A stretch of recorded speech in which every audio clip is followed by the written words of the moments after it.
Hello there, grown-ups.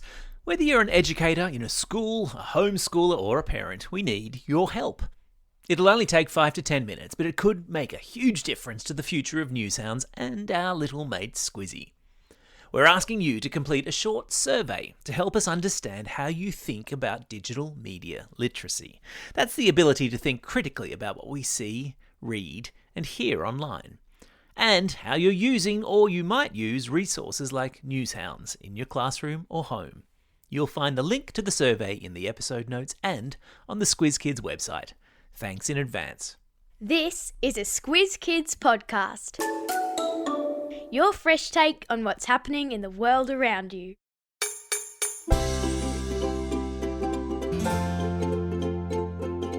It's a sacred time in the Christian calendar where eggs and bunnies become symbols of new life, and families around the globe gather to celebrate. This is your Squiz Kids Shortcut to Easter, the podcast where we dive into the who, what, where, when, why and how of the big news stories. I'm Christy Kidgerina. And I'm Bryce Corbett.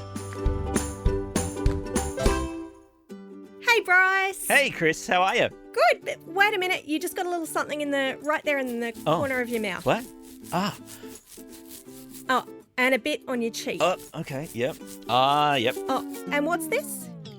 A pile of shiny foil wrappers. Oh, those. I actually have no idea what you're talking about. Bryce, did you eat all of the Easter eggs I left here earlier? Me? No, of course not. Well, maybe just one, or perhaps two. But there should be some left somewhere. That was supposed to be part of a surprise Easter egg hunt I had planned for you later. Well, in that case, would you believe me if I told you that I found them and they were extremely tasty? Yeah, I would. Christy, with Easter coming up, it's got me thinking, why do we search for eggs, of all things? And why is it that it's an Easter bunny that delivers them and not a chicken? I mean, what is the real story behind Easter? They're all excellent questions, Bryce. How about we hop on a journey to discover the answers? Hop, I see what you've done there. Today we're diving into the chocolate fountain to unwrap why people celebrate Easter, to discover where all those Easter symbols like eggs and bunnies originated, and to explore how different cultures put their own unique twist on this egg-citing holiday. Well done. So adjust your Easter bonnets, because here we go. Listen carefully, there's a squiz at the end. Why? Bryce, who doesn't love a grand celebration? Easter is definitely one of my favourites, but ever wondered why it's celebrated by so many people around the world? Yeah, now that you mention it, Christy, I have. I've always been curious. I mean, Easter's fun, but there's got to be more to it, right, than just chocolate eggs? There is. You've hit the nail on the head, Bryce. It turns out the seasons play a role in this story. Long before Christianity, various cultures celebrated the marvels of nature through festivities dedicated to their gods. One such celebration was held by the Anglo-Saxons at the beginning of spring in the Northern Hemisphere, which is autumn here. Right. They honoured Eostre. She's the goddess of spring and fertility with a festival. Eostre, you say? I mean, that sounds suspiciously like Easter. Doesn't it? And I guess the eggs we find everywhere during Easter symbolise new beginnings. Is that right? Exactly. You're connecting the dots beautifully. Thank you very much. Eggs symbolise new life, which ties into the Christian celebration of Easter as well. Christians believe Jesus Christ, whom they worship as the Son of God, was crucified, buried, and then miraculously rose from the dead 3 days later. That is quite the comeback story. It really is, and it's a story worth celebrating. The historical records from the Romans, who were meticulous about documentation, suggest these events took place around 30 CE. Right. Given that spring celebrations were already popular at the time, it made perfect sense for early Christians to commemorate Jesus' resurrection during this season. That's clever. Plus, the Passover festival, which is a significant Jewish celebration, happens around the same time. Since the early Christian community had Jewish roots, it seems like the ideal time to celebrate. So it was a time of spiritual significance and festivity, making it a natural fit for the early Christians to mark Jesus' resurrection. But, Christy, what is the deal with the chocolate and the bunnies we see everywhere during Easter? I mean, where did they come from? Where? So you're wondering where all these fascinating Easter symbols come from? Truth be told, Bryce, it's a bit of a mystery. Well, this is going to be a pretty short podcast then. I mean, I'll just pack my stuff.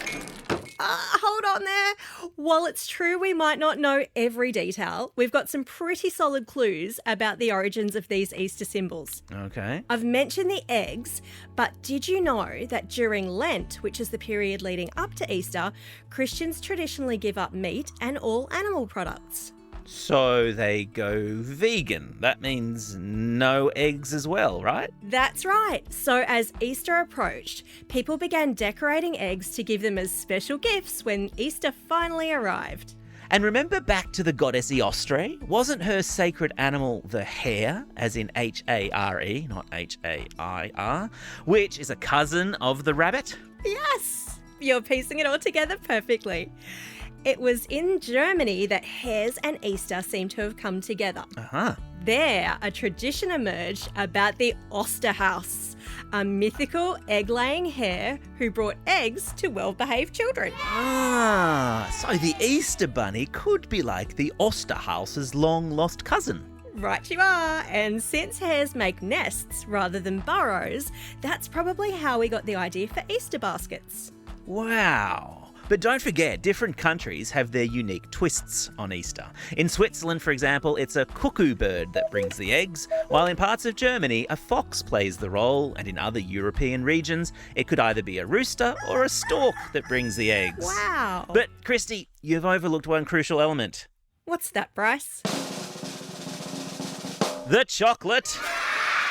Ah, yes. Well, like the other symbols, no one's really sure, but in the USA in the 1890s, a store owner decided to make a giant, get this, 1.5 metre tall chocolate bunny as a shop display. And as you can imagine, it really caught on. I bet it did. That is one big bunny. So it really seems like Easter has inspired a variety of traditions around the world. So, Christy, tell me, how do people around the globe celebrate Easter differently?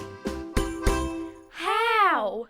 Bryce, there are so many ways that Easter is celebrated around the world, but at its heart, it remains a profound Christian tradition. It commemorates a pivotal moment, Jesus' crucifixion and resurrection. Christians believe that when Jesus was crucified and placed in a tomb, 3 days later, when women took spices to Jesus, the stone at the entrance was rolled away and an angel revealed that Jesus had risen from the dead. That's right, Christy. This remarkable event celebrated in the Bible is even preceded by Holy Week, a solemn period leading up to Easter Sunday. And thanks to those meticulous Roman record keepers, we understand that the crucifixion happened on a Friday, which is now observed as Good Friday, giving us a day off to reflect and to prepare for the celebration. Right, and that of course brings us to Easter Sunday, celebrated, well, unsurprisingly enough, on a Sunday. Makes sense. The exact date wiggles around a bit between March 22 and April 25. It's the lunar calendar, to do with the moon, and the appearance of the full moon that determines when we dig into our Easter treats. Ah, I see. So on Easter Sunday, families gather together or head off to church and then dig into that sweet, sweet chocolate that the Easter bunny or the cuckoo has brought them. But celebrations don't stop at the bunnies.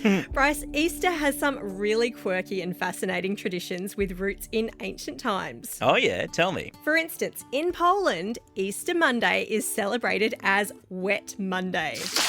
Everyone gets drenched in water for purity and fun. It's a day of laughter and soggy surprises, and everyone is armed with buckets and water pistols.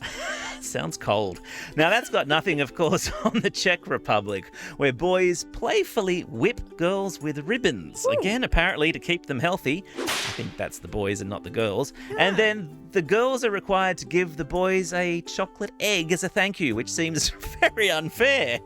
Absolutely. Someone's definitely got the better deal there. For sure. And flying high in Bermuda are colourful kites symbolising Christ's ascension. Right. In Bulgaria, people gently tap decorated eggs against each other to see whose egg remains uncracked. Oh, fun. And Mexicans add a twist with confetti-filled egg piñatas for a burst of joy.